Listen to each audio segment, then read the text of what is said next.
DVC के द्वारा हमारा जो कंसोलिडेटेड अकाउंट फंड से पैसे काटे जा रहे हैं, इस विषय को रखा गया है। लगभग 2800 करोड़ रुपए केंद्र सरकार ने हमारा काट लिया है और अभी 2200 करोड़ रुपए और भी काटे जाने की बात है। इस विषय पर भी अपनी बातें रखी गई है। लगभग 1100 करोड़ रुपए अभी हाल में बहुत जल्द दिसंबर के ये में काटने की सूचनाएं प्राप्त है।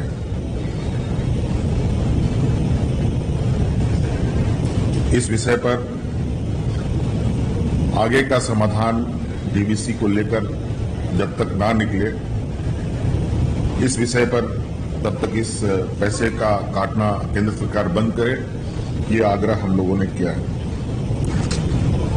और उसी तरीके से भारत सरकार उपक्रम जो सीसीएल होल इंडिया कंपनी है, इन कंपनियों का राज्य सरकार को रॉयल्टी जो एड वैलोरम आधारित होता है वो नहीं देना, वासरी में हमें रॉयल्टी नहीं मिलना, सरकारी जमीन का मुआवजा नहीं मिलना, इत्यादि कई हजारों करोड़ रुपए का जो बकाया होल इंडिया के माध्यम से हमें प्राप्त होना है वो हमें प्राप्त नहीं हो रहा है। ये बातें रखी गई है। और 15वें वित्त आयोग के द्वारा कुपोषण को लेकर लगभग 300 करोड़ रुपए से अधिक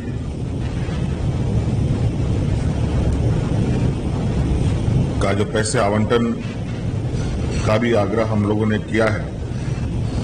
इसके अलावा जो हम लोगों के राज्य में शैडो एरिया है, पलामू गढ़वा क्षेत्र, वहां जो अभी पाइपलाइन द्वारा पाइपलाइन द्वारा जो सिंचाई परियोजना है उसको एआईबीपी में इंक्लूड करने का भी आग्रह हम लोगों ने किया है, ताकि ये योजना चालू जल्द से जल्द हो और जो हमारा वो सूखा क्षेत्र है, शैडो एरिया है, वहां के किसानों को सिंचाई की समस्या समाप्त की जा सके। इसके अलावा धनबाद रामगढ़ के लिए आईएनडी की 600 करोड़ रुपए की जो परियोजना को स्वीकृत करने का भी अनुरोध हम लोगों ने किया है, जिससे हम लोगों के राज्य में जो दामोदर नदी है वो साफ स्वच्छ हो सके।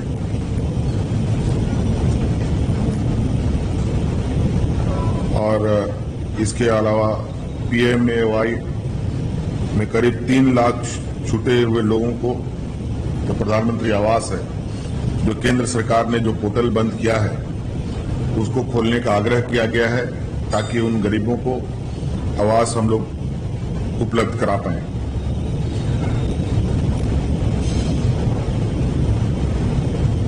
और कोरोना संक्रमण में वैक्सीन को लेकर भी बातें रखी गई है।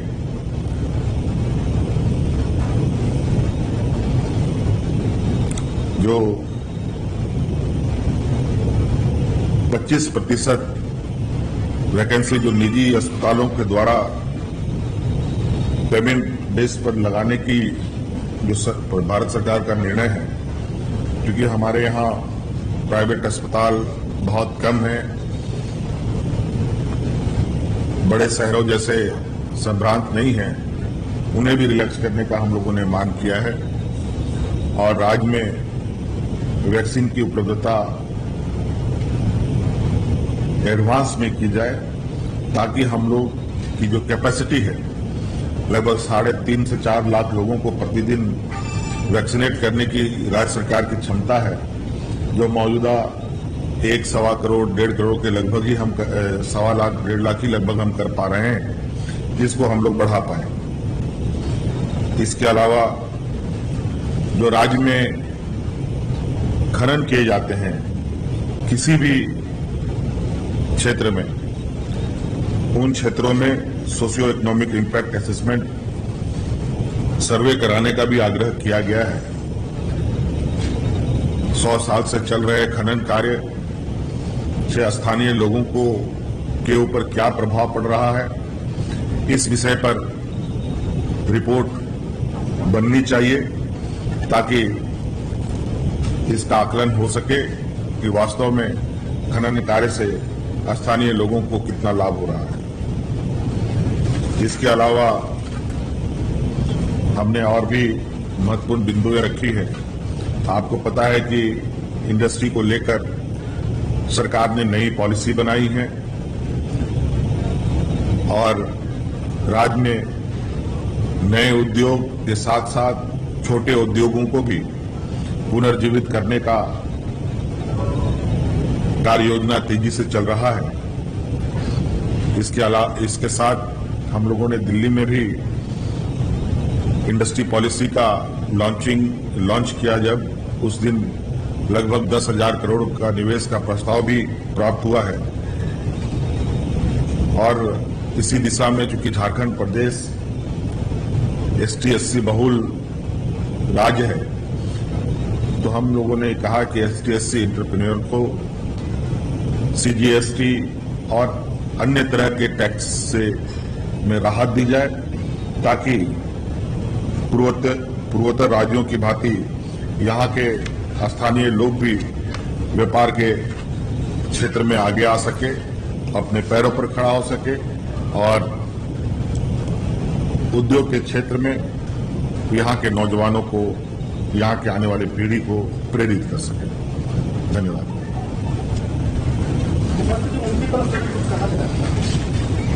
उनके तरफ से भी कई विषयों पर नीति आयोग में बात रखने की बात कही गई है। मंत्रालयों के साथ बात करने की बात कही गई है। कुछ विषयों में नीति आयोग एक मीटिंग आयोजित करेगी जहां केंद्र सरकार और राज्य सरकार का प्रतिनिधित्व रहेगा और जो उलझी हुई चीजें हैं उनको सुलझाया जाएगा। नक्सल प्रभावित इलाके को लेकर चर्चा, हाँ, उस विषय पर भी चर्चा हुई है। उस विषय पर भी हम लोगों ने कहा है कि नक्सल प्रभावित क्षेत्र में जिस तरीके से अभी लोगों ने जो 13 जिले थे, 13 जिले से काट कर 8 जिले कर दिए हैं, उसको हम लोगों ने बढ़ाने का आग्रह किया है। और जो लेफ्ट विंग डिस्ट्रिक्ट्स हैं, उसमें जो भारत सरकार की तरफ से जो राशि प्राप्त हो रही थी, उसका बहुत अच्छा परिणाम सामने आया है और बड़े पैमाने पर उन सब क्षेत्रों से नक्सली गतिविधि में कमी आई है। तो हमने कहा है कि इस योजना को जारी रखा जाए और हमारे जिले को ना घटाया जाए और कम से कम 2 साल और इस योजना को चलाया जाए।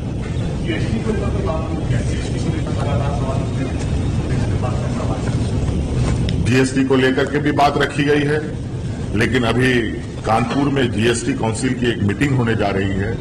इन्होंने आश्वस्त किया है कि उस मीटिंग में कुछ न कुछ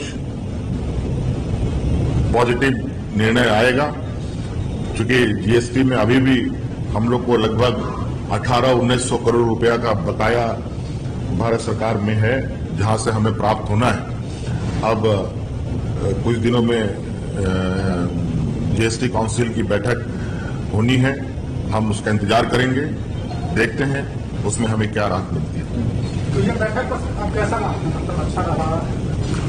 पहली बार बैठक हुई है और मुझे उम्मीद है, और पॉल साहब ने यह आश्वस्त किया है कि बिल्कुल संघीय ढांचा का जो व्यवस्था है उसको मजबूत करना है और उसी उद्देश्य के साथ ये आए हैं। और हमने भी इस बात को आश्वस्त किया है कि बिल्कुल संघीय ढांचा के हम